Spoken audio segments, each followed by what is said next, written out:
आपको सुनना है? हाँ, तो आपके प्यार और विश्वास के लिए बहुत बहुत धन्यवाद। मैं ईश्वर की और आप सबकी कृतज्ञ हूँ। आज डॉक्टर्स डे है। बताना जरूरी इसलिए है कि हम सबकी जिंदगी में डॉक्टर्स की कुछ न कुछ अहमियत है। किसी ने जान बचाई होगी, किसी ने ठीक किया होगा, तो उनको आज कृतज्ञता व्यक्त करें। कृपया एक मैसेज दें। इसके साथ आप क्यों कहना चाहते हैं कैसा करें? ऐसा इसलिए करें कि यदि आप कृतज्ञता का भाव अपने डॉक्टर के लिए है, माँ बाप के लिए भी होना चाहिए, टीचर्स के लिए भी होना चाहिए, भाई बंधुओं के लिए भी होना चाहिए। ये एक सहज भाव है। हम जैसा व्यक्तित्व का निर्माण खुद का करते हैं ना, हमारे साथ वैसा होने लग जाता है। So before you become an officer, you need to have those qualities. आप में वो सारी की सारी स्किल्स और क्वालिटीज आनी चाहिए, तभी ईश्वर आपको वो आशीर्वाद देगा कि जा बेटा तू एएसआई बन जा बेटा तू आरएएस बन जा तू कांस्टेबल बन जा। याद रखिएगा, आपके सामर्थ्य का परीक्षण आरपीएससी या आरएसएफएमसी या वो पुलिस हेडक्वार्टर्स नहीं करते हैं। आपके सामर्थ्य का परीक्षण सबसे पहले ईश्वर करता है। आप कहेंगे मैडम इसने ने बनावा भगवान तो माना ही बसोई बनाया, थारा भी दो हाथ मारा भी दो हाथ, अच्छा दिया तो सही बराबर है, इस्तेमाल कितना करया। यानी आपने खुद को दी गई क्वालिटीज को कितना एनहेंस किया, कितना अच्छा किया, उससे आपका स्किल सेट बेटर होगा। और जैसे आपका स्किल सेट उसके लेवल हो जाए कि हाँ यो टावर ठीक है और कड़ा ऐसा ही बनने लायक है, तो अपने आप ही आपके ऊपर ईश्वर का आशीर्वाद बरसेगा। मेरे लिए ईश्वर कोई मूर्ति नहीं है। मैं पर्सनली आर्य समाजी हूँ, तो मूर्ति पूजा का कभी मैंने समर्थन देखा नहीं परिवार में और किया भी नहीं। किंतु ईश्वर मेरे लिए एक श्रद्धा का, शक्ति का स्रोत है, अच्छा करने के लिए प्रेरित करते हैं। मेरे लिए ईश्वर और धर्म अलग अलग है, आपके लिए हो सकता है। आपके जो भी आराध्य हैं, आप उनसे रोज उठते ही सबसे पहले इस बात के लिए शक्ति मांगे कि हे ईश्वर, मुझे आज पढ़ने की, अपने लिए निर्धारित कर्म को करने की शक्ति दीजिए, और उस शक्ति को पूरे दिन संचालित अपने साथ रखिए। महसूस कीजिए सारा पावर आपके अंदर है। Age is only a number, qualification is only a degree, और कुछ नहीं। आपको दिखेगा अच्छे भले बीटेक एमटेक पीएचडी को भी कुछ नहीं आता, और 12वीं क्लास पास तो आपसे बेटर आता होगा शायद। तो कहने का मतलब ये है कि सब चीजों के पीछे क्या है? आपका एक एटीट्यूड अपने आप को बेटर बनाने का, एटीट्यूड किसी भी परीक्षा को जीतने का, और उसके पीछे जुनून की हद तक पागल हो जाने का। When you have a boyfriend और गर्लफ्रेंड, आप उसको कितना फॉलो करते हो? खूब फॉलो करते हो।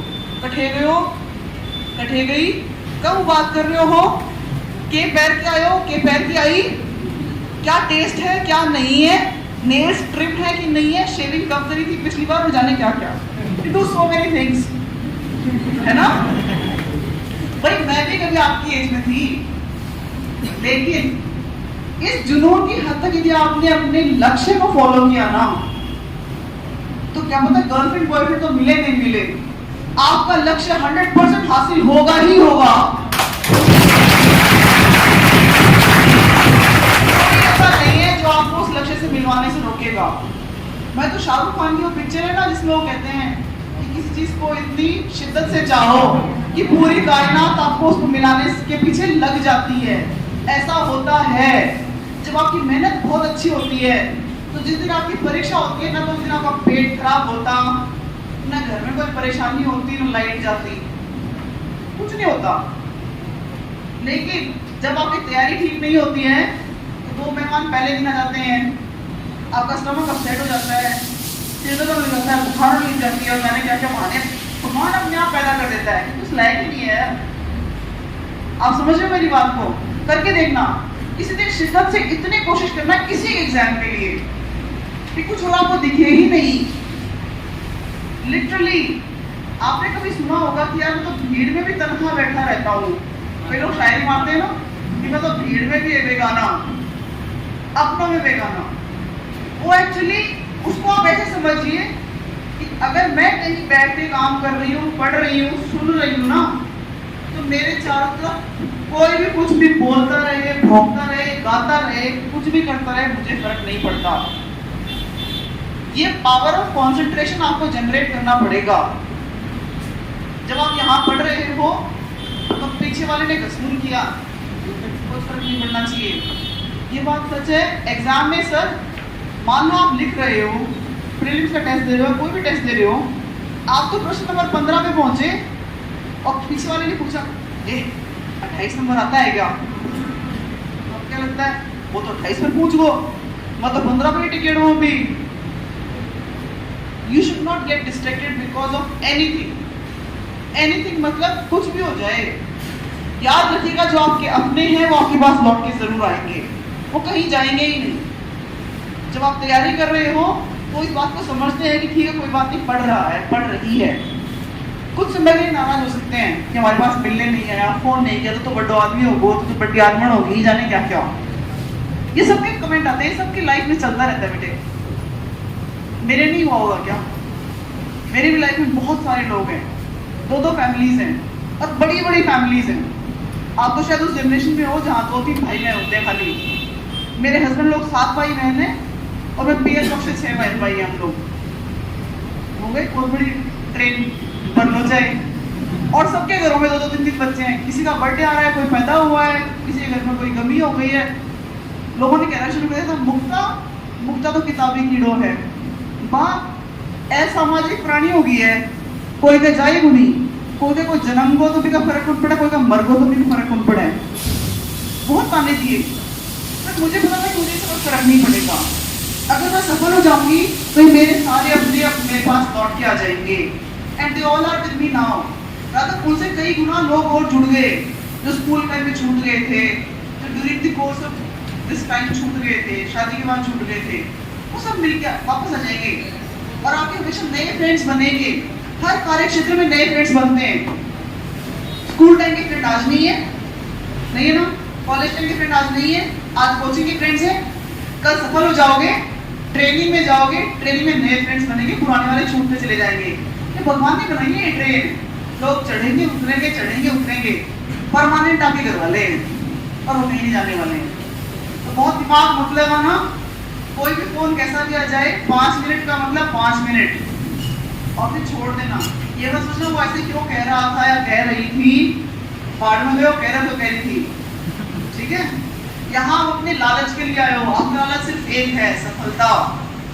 ये सब चीजें सेकेंडरी हैं।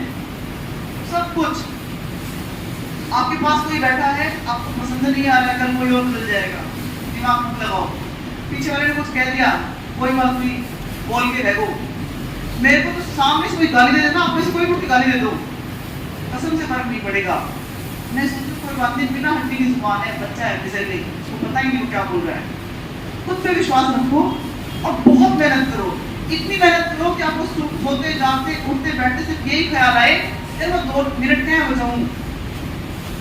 सही बता रही हूँ, अगर आप ब्रश कर रहे हो, आपके शीशे के सामने या दीवार के सामने ब्रशिंग से 3 मिनट जाओ, 3 मिनट लगते हैं ब्रश करने में, तो कोई ना कोई संविधान का आर्टिकल चिपका होना चाहिए कि आर्टिकल 242 में ये लिखा हुआ है, या आपके जो भी चीज आपको याद करनी है वो सामान चिपकी होनी चाहिए।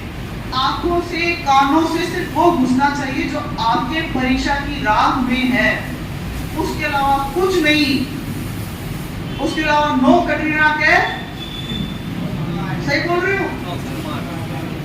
और नो तुम भी नया चल रहा हो, पिक्चर भी देखती मैं, कौन चल रहा है आजकल लड़कियों है?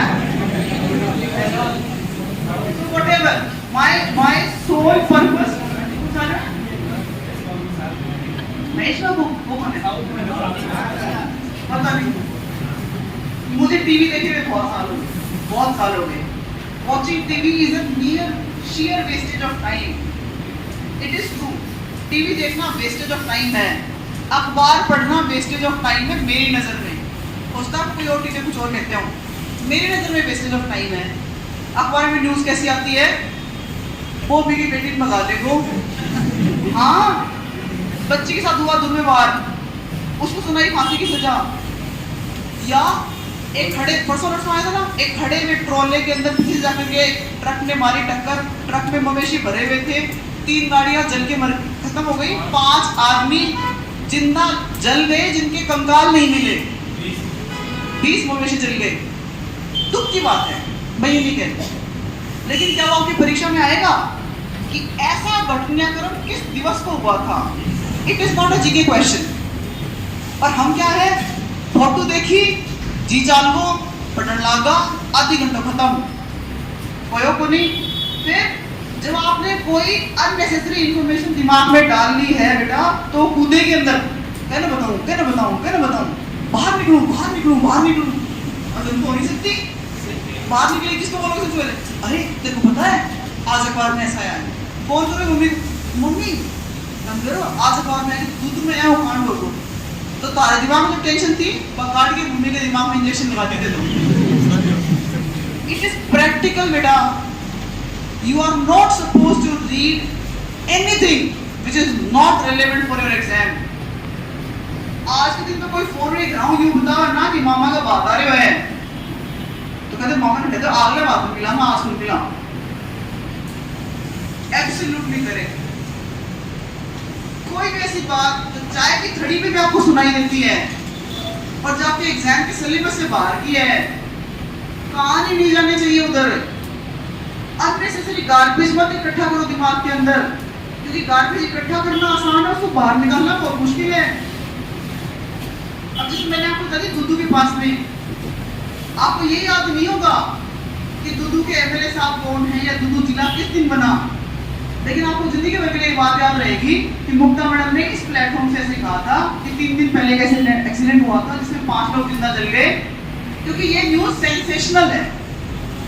Don't read any information which is not relevant, don't look at any picture which is not relevant. आपका हर एक कदम, आपका हर एक कार्य सिर्फ और सिर्फ आपके एग्जाम के सिलेबस के ओरिएंटेशन में होना चाहिए, तभी पास हो सकते हो। वरना हर साल 10 लाख बच्चे परीक्षा देते हैं, 5,000 कांस्टेबल की भर्तियां आती हैं, तो वो जो 9,95,000 बच्चे हैं उनके सपने जो खत्म हो जाते हैं और उनके कर्मों का खत्म होते हैं। मैं साफ कह रही हूँ, आपके साथ जो कुछ भी हो रहा है उसके लिए आप स्वयं उत्तरदायी हैं और कोई नहीं है। कोई यूं बोल दे कि मैडम कल से मैं शाम के आकर के मेरा 1 घंटा खराब करेगा, एलियो मेरा परीक्षा में सिलेक्शन मिली हो। कई लोग बोलते ना मैं तो पढ़ रहा हूँ, तू कौन पढ़ रही हो? औकात है किसी की जो मुझे पढ़ने नहीं दे? You should be firm to yourself कि भाई कोई बात नहीं, बात होगी चार बैठे अब मैं पढ़ूंगा, पर ना मेरी बात आप टेस्ट आ रहे हो, जरा ते पढ़ रहे बात कर रहे अभी संगे, फिर दोस्त भी गए जिनको पढ़ दी हो।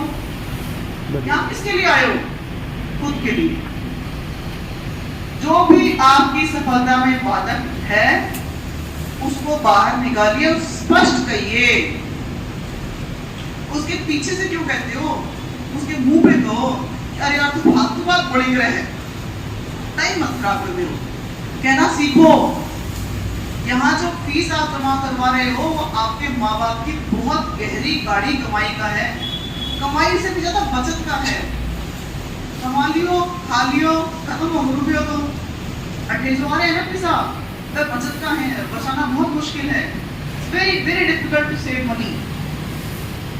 तो हमेशा उसको याद रखिए कि यहाँ किसके लिए आए हो। यहाँ अच्छे कपड़े पहनने नहीं आए हो, मौज मस्ती करने नहीं आए हो।